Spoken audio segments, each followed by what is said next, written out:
Hey, welcome to CrossTalk podcast. I'm Tomoya. Hi, I'm Andrea. Andrea-san, have you heard of Word of the Year? No, what is that? Yeah, you can say yes. 誰でも知ってるでしょ。知ってるよ。おかしいだろ。知らないとおかしい。Yes, I know what Word of the Year is, but our listeners may not. So can you please tell us what is Word of the Year? So each year, dictionaries choose one word they think best represents that year. It's usually a word that got really popular, like how quarantine was everywhere in 2020. Okay, yeah. So 2020 was kind of mid-pandemic, and lots of people and lots of countries were using the word quarantine. So quarantine became really like the booming word in 2020. Yes.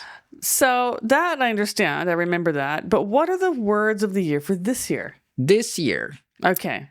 Oxford dictionaries chose brain rot as their word of the year. Okay. That sounds like a not good thing. Yes, Brain rot. Okay. Sounds kind of dangerous. It does, actually. It sounds like medically dangerous. Yes. Okay. So what exactly does brain rot mean? Okay. So according to the website, basically it means feeling like your brain is getting mushy from too much time online. Okay. I could see that, like looking at just like low quality social media content and not really using any thinking skills or critical Yes. thinking or memory or any kind of cognitive skills. Yes. So, Yeah, that would cause brain rot. Yes. So mushy means like a Soft and Soft. not a good texture. It's like too soft. Yeah. yes. Very simply, it's just you watch too much TikTok. Yeah. Yes. Or Instagram or X or YouTube. whatever people, YouTube, Yes. whatever people watch a lot Yes. of, and then you're not thinking for yourself, you're just mindlessly watching or mindlessly scrolling, so then your brain kind of stops working. Yes. People are often stuck on these social medias for longer hours after they came home. Right. And so brain rot kind of is a word that people use to describe how they feel after spending too much time online. Yes. Can we share how can we use this word? Sure. I'll give you some examples. So, for example, I think I have brain rot from spending all day scrolling through social media. This might be me. This could be me. Yes. Okay, another example that also could be me. That reality TV show is pure brain rot. I feel dumber after watching it. Right? So it's like a program that you don't have to think about at all. You enjoy it. It's fun, but it doesn't cause you to think of anything. Right? Right. This could also be me. Yes. Brain rot. Have you known this word? I have seen it a few times. But honestly, yes, I'm on social media a lot, but I haven't seen this been talked about that much. Okay. And I am using other kinds of media. Like I get all my news from, newspapers online, and I haven't seen it in the news. These are proper newspapers like Washington Post and New York Times and the New Yorker. Like they haven't talked about this that I saw. So I have seen it before, but I didn't realize it was such a big booming word. Yeah. How about you? I haven't seen this word. It just came out suddenly to me. Okay. I think it's probably being used a lot in like American media that I don't access or that you don't access. Right. Yeah. Do you ever feel like you have brain rot? Not really, but I just didn't realize it, I think. Okay. So you think you had it, but you didn't realize it. Right. Okay. But you didn't feel.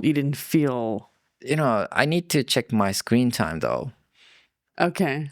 You know what screen time? Yeah, I know what screen time is. Yes. I don't know what mine personally is, but it's probably a lot. Yeah. But what I'm doing on a daily basis for social media is I'm not just watching social medias and, these TikTok and YouTube. I'm doing something else and I put my smartphone on the side and I'm watching something while I'm doing. I see. Okay. So you're not like watching it. It's like BGM. It's like visual BGM. Kind of, yes. Okay. Do you watch just the TikTok? I don't watch TikTok at all. I never use TikTok. But I do watch a lot of Netflix. I do look at Facebook several times a day because there's several pages that I manage. And plus, I just scroll through to see what my friends are doing. So I do probably get brain rot from that. And I do use Instagram quite a bit. Okay. I like to check things out. And I was using Pinterest for a while, but it's just become such a bad app. Like everyone's not using it these days. That's about all. I don't watch a lot of YouTube, honestly. I do not. Okay. I do listen to podcasts, not ours. I listen to other people's podcasts. Sorry. No. So I can study. Like what they're doing. Okay. But yeah, so I'm on social media a lot. Most of it I'm actively watching or actively listening. Most of the things I watch I think are okay quality wise, but honestly, yeah, like sometimes I do watch too much and I do feel like brain rot at the end of the evening. I told you that I feel not like I'm being brain rot, but my screen time probably saying I watch too much social media, so I guess I got a brain rot constantly. Oh my goodness. Okay, so let's take a look at some ideas or some tips for combating or reducing brain rot. What advice can you offer our listeners, Tomoya, for combating brain rot? Okay. You know what? I'm not the type of person that can give advice to prevent brain rot. Okay. Because I'm a brain rotter. Well, I think we both are. We've just admitted publicly that we are. We both just admitted that we are. Yes. But if I could, I would set a limit on screen time. Okay, that's good. And I think some people do that, actually. Yes. Yeah. Do you do that? No. No, okay. Maybe I should do it. Some people do it for their children, actually. It's just a good idea. Yes. And also, maybe spending time in nature. Okay, I do that. Like when I'm walking my dog, I have to make a point to put my phone in my pocket and not look at it. Yes. And just enjoy the walk, enjoy being outdoors. Yes. That actually does help. That's actually really good. Yes. Yeah. What else? Do you have any ideas and tips? I would say just like be mindful, be aware of what you're doing. And if you're just scrolling for no reason or looking for no reason, just put it away. Do something different. Yes. Go stand up and, clean something or go take a walk. Yeah, you go take a walk outside or, go do something else. Yeah, go read a book. Read a book. Yeah, yes. do something different. Yes. Just don't sit there and scroll for hours and hours and hours and hours. Yes. I'm the same. Like I can't give advice because I do it too. But like I find myself doing that at the end of the day when I'm tired. I'll just sit there and scroll. And I'm like, what am I doing? I could be sleeping or I could be reading a really good book, So then I stop and go do something else instead. I go to sleep or go take a walk with my dog. Yes. Yeah. We have talked about downsides of spending too much time online. Yes. But there's another interesting word of the year. Okay. This one from the Cambridge Dictionary. Okay. So the last one was Oxford. Yes. This time it's the Cambridge Dictionary. Cambridge Dictionary. Okay. And what is their word of the year? It's manifest. Manifest. Oh, that's actually really positive. Yeah. That's a much better word of the year. I like that one better. Yes. Manifest. Yeah. That's better. So it's a little bit more English learner oriented word choice, I think. Actually, yeah, that's true. Some people may think, why manifest? Right? Have you heard manifest on the media? Yeah, it seems to be a more popular word than in, the stuff that I look at rather than brain rot. I have seen manifest. That being said, I do listen to some like health, like mental health and wellness and like life coaching kind of podcasts, like how to make certain aspects of your life better. And manifest is a word often used in that kind of discussion, in those kinds of discussions. Okay. When you're talking about like good mental health and good, well, physical health too, and good like life choices, you know. So here are a few key reasons why manifests become so popular. Okay. It became a popular idea during the pandemic first. Okay. And then famous people and influencers started talking about it, like you said. Okay. And also a global wellness trend. Okay. Which is also, what I was talking about too. Like not global wellness, but just wellness in general. Yeah. Yes. Yeah. So like when famous people or influencers use the word manifest, I think it carries more weight. It sounds better than if someone like me uses the word manifest, because I'm not really in a position to give people advice. I'm not really, I'm not rich. I'm not famous. I'm not like super wildly successful. So for me to tell people to manifest anything is a bit ridiculous, but I've heard people tell me to manifest myself. Okay. I wonder how could you use manifest in the spoken language and daily conversation?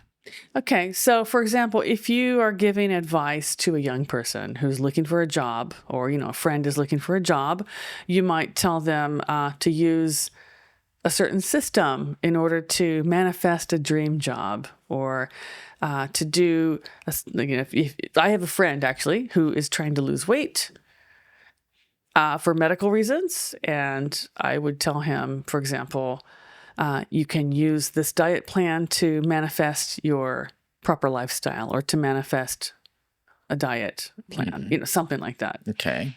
Another way you could use it in a conversation is when you're talking about something that someone did and the person was very successful. For example, there's a Olympic gold medalist. You could say the swimmer says she manifested her first gold medal at the Paralympics. Okay. Something like that, right? So she made it happen. She put her mind to it. She used her mental power, and she made it come true. Those are nice lines. Yeah, nice examples. Yes. Yeah.